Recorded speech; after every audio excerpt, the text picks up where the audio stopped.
Welcome back to Cure for the Common Game. Today, in deck number 865, we're going to talk about Goro, the Disciple of Ryusei.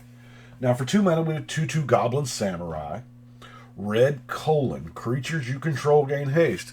Not a bad ability, but this is what we're in it for. 5 mana colon, get a 5/5 Dragon Spirit. Now, you can only activate this if you control an attacking modified creature. Now, that is important because I built the deck I didn't see the word attacking. I don't know why. And didn't realize it till we were in gameplay.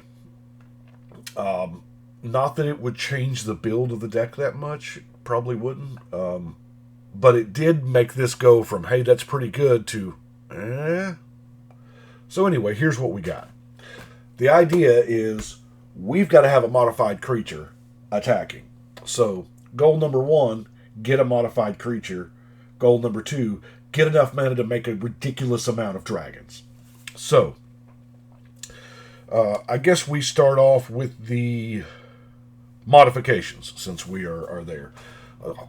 Now, modify auras you control, and of course equipment encounters are modified.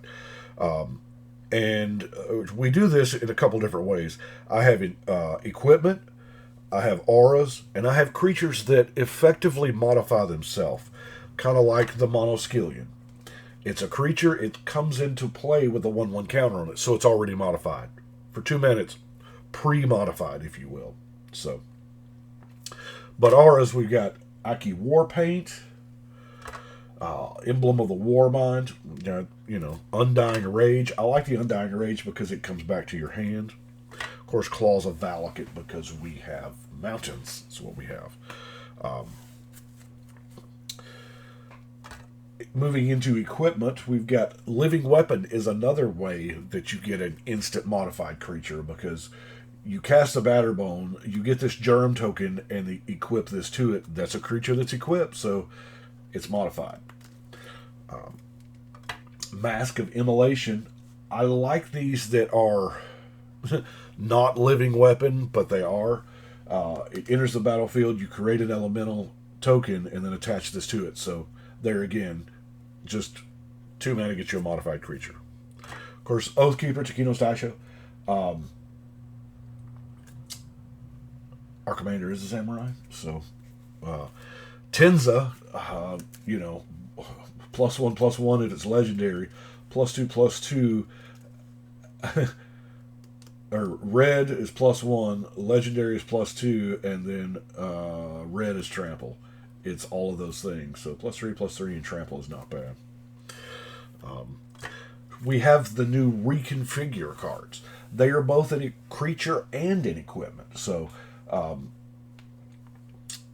you pay the reconfigure cost, which is, I guess they had to come up with a new word other than equip. But it becomes attached to target creature you control or unattached. Reconfigure only as a sorcery. While attached, it's not a creature.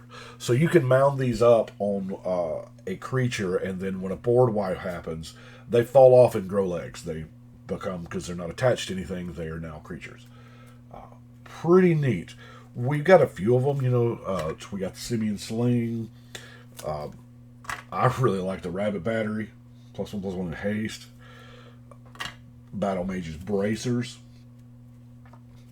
is pretty good. Lightning Spear.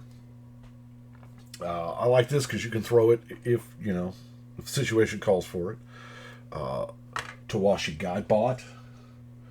It comes into play, put a 1/1 counter on a creature you control, and then it has this cool card drawing ability that, if I drew it, it would have been useful. But good old standbys like Flare Husk, Rune Stalactite.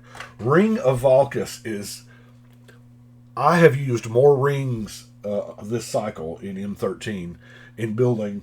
I have this, and I have like 8 decks already finished, but I have put the rings in so many because it's an equipment that puts a counter on. Wow. So there's some coming in that green guy that wants everything. Haunted Cloak is just Vigilance, Trample, Haste. and of course a Whisper Silk Cloak to ensure that we have that attacking creature. Because, the last thing we want is, our attacking creature to get murked every time. So let's look at our creatures, right? Pilgrim's Eye. While not, we're not playing it for mana value here, 3 mana, 1/1 flyer, but it does get us a land. It will hold equipment. It does have flying. It's easy to modify. Iron Apprentice is a 1 mana modified creature already. Agitator Ant. I don't have a problem with this. You put 2 counters on a creature, therefore it's because we're going to do it too, and then you get that little safety net of goading the big creatures. Torbrand. Yeah. We got a lot of red sources here. We have that. I love the good old fashioned Slumbering Dragon. You play it out there. When it wakes up big. I figure since we were already doing the counters, Hellkite Igniter, we have so many mana rocks. As a matter of fact, we'll get to that one next. That the Hellkite Igniter was a late inclusion because of the amount of mana rocks. The reason for the mana rocks is we want to produce. See, right now we've got a creature and it's modified, and we're getting it into combat. So we need mana because the whole idea of the deck is just to flood out as many 5/5 dragons as possible. Warstorm Surge is gonna, is gonna matter for that. But we have, in no particular order. Oh gosh, this is a bunch. We have Soul Talisman, Mind Stone, Alloy Mirror. Here again, I like using the artifact creatures here because they are creatures that we can modify. Unstable Obelisk. Yes, you can tell I reached to the bottom of the barrel for the mana rocks here because I wanted all I could get. Pristine Talisman, Spectral Searchlight, Armillary Sphere. While not a rock, it kind of is. The new Network Terminal also has a card filtering ability. Dragon's Horde. Dragon enters the battlefield under your control, you get a gold counter on it. Hey, this is going to give us mana, and it's possibly going to draw some cards. Meteorite. I told you I was reaching, right? Commander Sphere. Sisei's Ring. Fire Diamond. Soul Ring. Liquid Metal Torque. Fountain of Ichor, just in case we need that blocker, right? Letter of Acceptance. Iron Mirror. The red color, it's easy to come up with colorless producing artifacts, but I wanted red mana producing artifacts because that ability does cost 3 red. So that's why you see a lot of those. Hedron Archive, the Darksteel Ingot, and our 2 spells, Seething Song and Mana Geyser, because Mana Geyser is ridiculous. Now, Mana Geyser is a sorcery, so it doesn't work well with the attacking creature aspect because we can't cast it. I guess if we had a Vidalcan Ore or something like that, but I've got a Ruthless Invasion just because, wow. It does help with getting our modified creatures through and not dying, but non-artifact creatures not blocking, that's a whole lot. It's not a combat trick because it is, like I said, sorcery speed, but we have a little card draw. Faithless Looting, Thrill of Possibility, Tormenting Voice, Humble Defector. I like it. We use it quite a bit in our play group. Typically, 2 people will make a deal and they'll just pass it back and forth between them. Commune with Lava. Not really card draw, but it kind of is. It gives you access to more cards. I like it. Exile the top X cards of your library until the end of your next turn. So you can do this on your turn, or you can do it on the turn before you, because it is an instant. Now let's look at our removal. Impact Resonance. I love this card because of the shock value of just, oh, you took how much damage? Bang. Gorilla Shaman. I was already so deep in the mana production of the deck, and I thought, you know what? I could eat up some people's artifacts with Gorilla Shaman. That liquid metal torque gets really good because, tap it, turn it into an artifact, the monkey eats it. Busy mortars, just explosive entry. Destroy an artifact and modify a creature, right?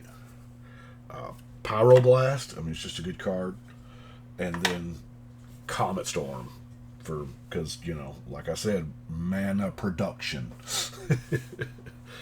And then we have 4 non-basic lands. It's nothing special. The Dormant Volcano, Rogue's Passage to make sure they get through, and 2 cycling lands in Smoldering Crater and Forgotten Cave. So that is this one. Like I said, if it wasn't for that attacking word, it would be pretty good. I almost feel like that they watered down the power level of some cards in this set, because that was the theme for the first Kamigawa. I don't know if it was really the theme, but the original Kamigawa block came out in between 2 really popular blocks. So, 865's going on the wall, and that is it for today. You're going to see this outfit quite a bit because it's recording day. I have used this time to build up a bunch of decks, and I'm recording them all, or as many as I can, right? So I do appreciate y'all watching. Y'all let me know what you think. But we're going to go ahead and shuffle and cut.